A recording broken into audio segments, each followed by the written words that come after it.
Chapter 8, we're talking about estimating with confidence intervals. So in this first section, we're going to talk about just the basics of a confidence interval. The next two sections of this chapter will look at proportions specifically and then also means. So here are our learning targets. We're going to identify an appropriate point estimator and calculate the value of a point estimate, interpret a confidence interval in context, and determine the point estimate and margin of error from a confidence interval. And also, we're going to use a confidence interval to make a decision about a value of a parameter, interpret a confidence level in context, describe how the sample size and confidence level affect the margin of error, and explain how practical issues like non-response, undercoverage, and response bias can affect the interpretation of a confidence interval. So, point estimators. Point estimator is a statistic that provides an estimate of a population parameter.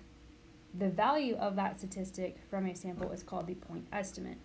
So the point estimate is the actual proportion or mean that you're calculating, whereas the estimator is when we're finding the portion of ... or the mean ... whatever the context is. So the point estimator is, in words, what we're trying to find, and then the point estimate is the actual value from our sample. So here, we identify the point estimator you would use to estimate the parameter in each of the following settings. So part A, quality control inspectors want to estimate the mean lifetime of AA batteries produced each hour. They select a random sample of 50 batteries during each hour of production and then drain them under conditions that mimic normal use. Here's the data. So, what is the point estimate? Well, use the sample mean x bar as a point estimator, and then the point estimate, is actually calculating that mean value. Part B, what proportion of U.S. adults would classify themselves as vegan or vegetarian? A Pew Research Center report surveyed 1,473 randomly selected U.S. adults. Of these, 124 said they were vegan or vegetarian. So, the point estimator, we would use the sample proportion as a point estimator for the population proportion, and the estimate is actually calculating. Okay, so confidence interval. So, confidence interval gives an interval of plausible values. So, remember when you did domain and range in your math classes before, you gave it as an interval. There might have been brackets or parentheses. That part does not matter for our class, but it's still an interval of plausible values. So this interval, written from least to greatest, gives us an interval of values that we believe the parameter value is actually contained in. This can be proportions or it could be means. Now remember, plausible does not mean the same thing as possible. Plausible means that we shouldn't be surprised if any one of the values in the interval is equal to the value of the parameter. The idea, again, is that our interval captures or contains the actual parameter value of interest. So confidence intervals are constructed so that we know how much confidence we should have in the interval. And the most common confidence level is 95%. This goes back to your empirical rule from chapter 2, I believe, where we were putting down here's mu. We said within one standard deviation is 68%. And then within 2 standard deviations, it's 95%. And then within 3 standard deviations, approximately 99.7%. Now remember, 1, 2, and 3 standard deviations, those are approximations. At the end of this lesson, I think the third video that I'm going to produce, you'll know the actual standard deviation value. It's not 1, 2, and 3. So our confidence is based on how far out from the mean we're willing to go for our interval. So the default or most common confidence level is 95%. So the confidence level gives the overall success rate of the method used to calculate the confidence interval. That is in C percent, like 95% of all possible samples, the interval computed from the sample data will capture the true parameter value. So we're going to learn how to incorporate a confidence level here shortly, and there's a good visual to go with that. So let's go back to the interval. This is how we interpret an interval.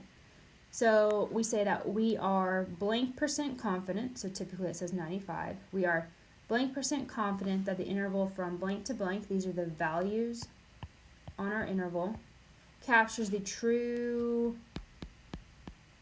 and then you insert the context, the true mean something or the true proportion of something. So remember that it's always about the parameter and not the statistic. That's why I insert the word true, or you can say the population parameter.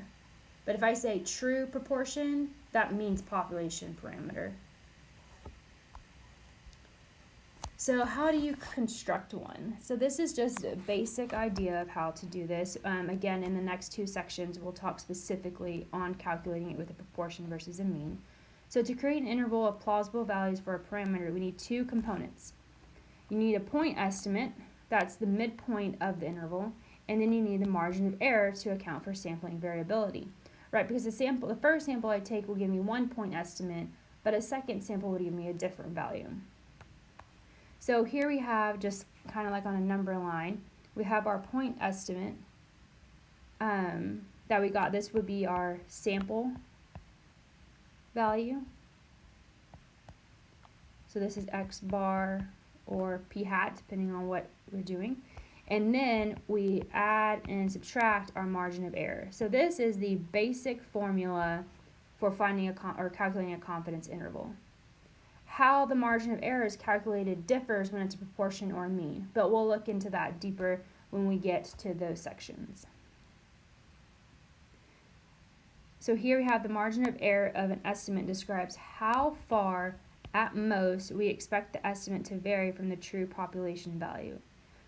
That is, in C percent confidence intervals, the distance between the point estimate and the true parameter value will be less than the margin of error, right? Because hopefully that true value is right inside, and obviously this distance is less than the complete margin of error.